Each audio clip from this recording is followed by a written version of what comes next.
Hello and welcome back. This is our third and final video for chapter 4, and we'll be learning about inhibitors. If the previous subtopic was talking about molecules that help the enzyme, now we're talking about molecules that will disrupt, or inhibit the enzymes. So as per usual, before we go into the content, let's have a look at the learning outcomes. I hope that by the end of this video, you would be able to define an inhibitor, explain the roles and the types of inhibitors, and also analyze graphs that are related to competitive and non-competitive inhibition. Sounds like a lot, but we'll go through it step by step. First step, let's talk about what is an inhibitor. Apa benda yang mengacau ni? Apa definisi yang kita boleh bagi? An inhibitor is an organic or inorganic compound that slows down or stops enzyme-controlled reactions.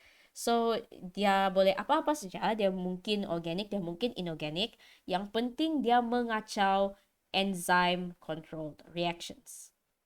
Ataupun dia kasih mengacau tu maksudnya dia kasih perlahan ataupun dia kasih stop sepenuhnya. It can bind to the enzyme temporarily or permanently. So it depends on the inhibitor. Ada yang kekal di sana enzyme selama-lamanya, ada yang sementara saja. And then we talk about two types of inhibitors. We have the reversible inhibitors. So this is the temporary inhibitor. And we have the non-reversible inhibitors. Yang non-reversible adalah yang melekat selama-lamanya. The kind that binds to the enzyme permanently. When we talk about reversible inhibitors, we have competitive inhibitors, we have non-competitive inhibitors. Whereas non-reversible inhibitors, although we know there are two types, we are no longer teaching you this because this part is no longer in syllabus. Okay, so let's have a look at reversible inhibitors. Reversible inhibitors, they are inhibitors that bind to the enzyme by non-covalent bond. So they'll bind loosely and temporarily. Their effect will also be temporary. Sangat ringkas, dia melekat sekejap saja, dia kacau pun sekejap saja. This does not give any permanent damage to the enzyme. And removal of inhibitor will restore enzyme activity back to normal. Kita kasih keluar saja inhibitor dari persekitaran tu, enzyme kita balik kepada normal. Reaction rate pun balik kepada normal. There are two types of reversible inhibitors, which are competitive inhibitors, which will bind to the same active site, and non-competitive inhibitors, which will bind to a different site. So this is a diagram illustrating exactly those two examples. The competitive inhibition will go into the active site. Non-competitive inhibition goes into allosteric site. So kita boleh tengok di animation di sini. When you look at this animation over here, at the top, it is showing competitive inhibition. The pink one uses the active site, so the substrate cannot go in when the inhibitor is there. When the substrate is in the active site, the inhibitor cannot go in the active site. So this is, as you can see, the substrate and the inhibitor are competing for the same spot. That's why it's called competitive inhibition. Whereas down here, you see that the inhibitor will find the allosteric site. But if the inhibitor enters through the allosteric site, the shape, the conformation of the active site will change. Same thing if the substrate goes into the active site, the shape of the allosteric site also changes. So only one of them can really use the enzyme at one time. So they are not competing for the same spot, but the inhibitor can still disturb the enzymatic reaction. Now we'll be looking at it in even more detail. So let's have a better look at competitive inhibitors.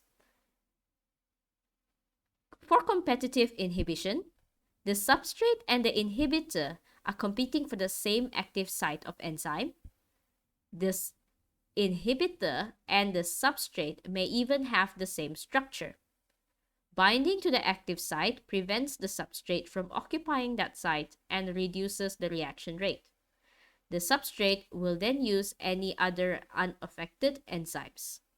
So, ini adalah apa yang kamu nampak dalam animation tadi dan juga apa yang saya explain. Cuma ini adalah dalam ayat yang lebih lengkap dan lebih sesuai untuk gunakan kalau kamu mau jawab essay ataupun soalan structure. For competitive inhibitors, although it disturbs the reaction, the same quantity of product will be formed but it will take a longer time. So, semua substrate itu boleh diubah menjadi produk, cuma proses dia mengambil lebih banyak masa. With more substrates, the greater their chance of finding the active site. So, kalau ada banyak substrate di dalam kita punya test tube ka reaction itu, lebih laju lah diorang jumpa active site sebab lebih banyak substrate daripada inhibitor. So, if you have this enzyme in a test tube, you have some substrate, you have some competitive inhibitor, you can increase the reaction rate by increasing the substrate concentration. So if the substrate concentration is increased, less inhibition will occur. And so if you want to further increase the rate of reaction, you can increase the substrate concentration. Or if you have a way to do it, you can also remove the inhibitor. So kalau ada orang tanya, macam mana kalau kita ada competitive inhibitor dalam reaction tersebut, tapi kita mau juga kasih tingkatkan rate of reaction, kamu boleh cadangkan dua cara ini. Now, if you're answering a question, this is the preferred answer. Okay, it's easier to increase the substrate concentration to increase the rate of reaction as compared to removing the inhibitor. Sebab kadang-kadang benda sudah tercampur, susah untuk kita keluarkan. Jadi, kalau kita tidak dapat keluarkan inhibitor, this is a very difficult thing to do. To increase rate of reaction, we simply add more substrates. Examples of competitive inhibition is succinate dehydrogenase. This is the substrate and it is inhibited by malonate. So, inhibitor dia adalah malonate. We also have penicillin, which will inhibit enzymes that build bacterial cell wall. Ini dia tidak nyatakan apa substrate untuk enzyme tersebut, tapi inhibitor dia adalah penicillin. So, this is two examples of competitive inhibition. Once again, this is that competitive inhibition as shown in the diagram. This one is taken from a book. So here the enzyme is succinate dehydrogenase, the substrate is succinate, and the inhibitor is malonate. All right, moving on. In this next part, we'll be talking about the other inhibitor, which is non-competitive inhibitors. For non-competitive inhibition, the substrate and the inhibitor are not competing for the same active site of enzyme, as we see in the animations before this. The inhibitor will have a different active site, which is the allosteric site. Di ada tempat lain yang dia mau pergi, yaitu allosteric site. If it attaches to this site, the shape of the enzyme and its active site is changed. So, the substrate cannot bind to the active site of the enzyme, and this reduces the reaction rate. An increase in substrate concentration will not reduce the effect of the inhibitor. Non-competitive inhibitor berbeza dia punya graph dengan yang tadi. Sebab kamu tengok di sini, asalkan ada inhibitor, dia punya reaction rate tidak akan sama dengan yang tiada inhibitor. Kita kasih tingkatlah berapa banyak pun substrate concentration, asalkan non-competitive inhibitor masih ada dalam test tube tersebut, efeknya tidak akan hilang. Okay, so this is something you need to remember. When the inhibitor detach from the allosteric site, the shape of the enzyme and its active site will return to normal, and then the substrate is able to bind to the active site. Maksud yang poin keempat ini, bila inhibitor tertanggal daripada allosteric site enzyme, barulah substrate boleh masuk di tempat duduk dia di active site. With non-competitive inhibition, a lower quantity of the product is formed and can take a longer time.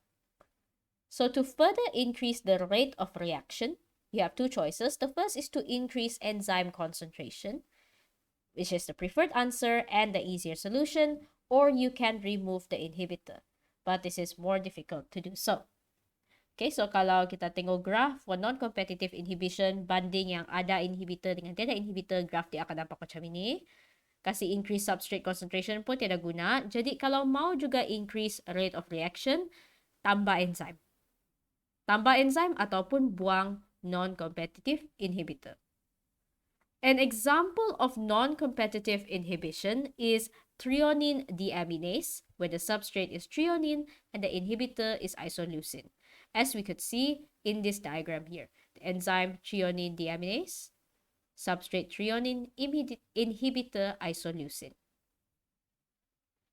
This isn't really something you need to memorize, it's just good to know. Okay, moving on. This next slide is an extra piece of information. This part is no longer in your syllabus, but I'm telling it to you anyway because it might be useful. So when we just now we talked about reversible inhibitor. Now we talk about non-reversible inhibitor. For this one, once the inhibitor is there, the enzyme is permanently damaged and it lost its catalytic properties because the inhibitors bind to the enzyme by covalent bond. So asalkan inhibitor melekat sama enzyme, asalkan non-reversible inhibitor melekat sama enzyme tu habis sudah. So examples of this are cyanide ions, heavy metal ions such as mercury and silver, aspirin, herbicides such as paraquat, nerve gases such as hydrogen cyanide, and carbon monoxide. Now, some of these would ring a bell. Sebab kalau kita dengar macam cyanide ataupun carbon monoxide ataupun mercury, kita boleh ingat compound-compound ini, molekul-molekul ini sebagai racun yang memudaratkan kesihatan kita. Dan sebab kenapa benda-benda ini memudaratkan kesihatan kita adalah dia terus rosakkan enzim-enzim yang ada dalam badan kita. And a lot of those enzymes, it's not just for digestion. Remember, our enzymes are also involved in transporting oxygen, metabolizing glucose. So if your important enzymes are being damaged, it's very hard for your body to keep doing what it does to keep you alive or to keep you functioning healthily, which is why we should be more careful when we're dealing with molecules that are non-reversible inhibitors to us. This one, non-reversible inhibitors, saya tidak ingat dia ini ada non-competitive atau dengan competitive atau tidak. Tapi bagus juga lah untuk ingat maklumat extra ini. Okay, so that was the very quick lesson on talking about inhibitors. Just a very quick summary. In this subtopic, we talked about two types of inhibitors, which are reversible and non-reversible inhibitors. Under reversible inhibitors, we have competitive inhibitors and non-competitive inhibitors. And each of these have their own graphs. I hope that you can take note and remember the shape of the graphs. Kamu boleh tengok di sini, competitive akan berjumpa. Non-competitive, grafnya tidak akan berjumpa. Perlu ingat dia punya graph dan macam mana untuk increase rate of reaction kalau kita terdapat competitive inhibitor dengan non-competitive inhibitor. So I hope that's been helpful, and that brings us to the end of our lesson. Now, please come up with your own notes for subtopic 4.3 and also complete the tutorial questions for chapter 4, parts A, B, and C this time. Part C is actually quite simple, the essays for this chapter, so do try and do them on your own. Thank you very much for your time and your attention, and I will see you again soon. Bye, and happy learning!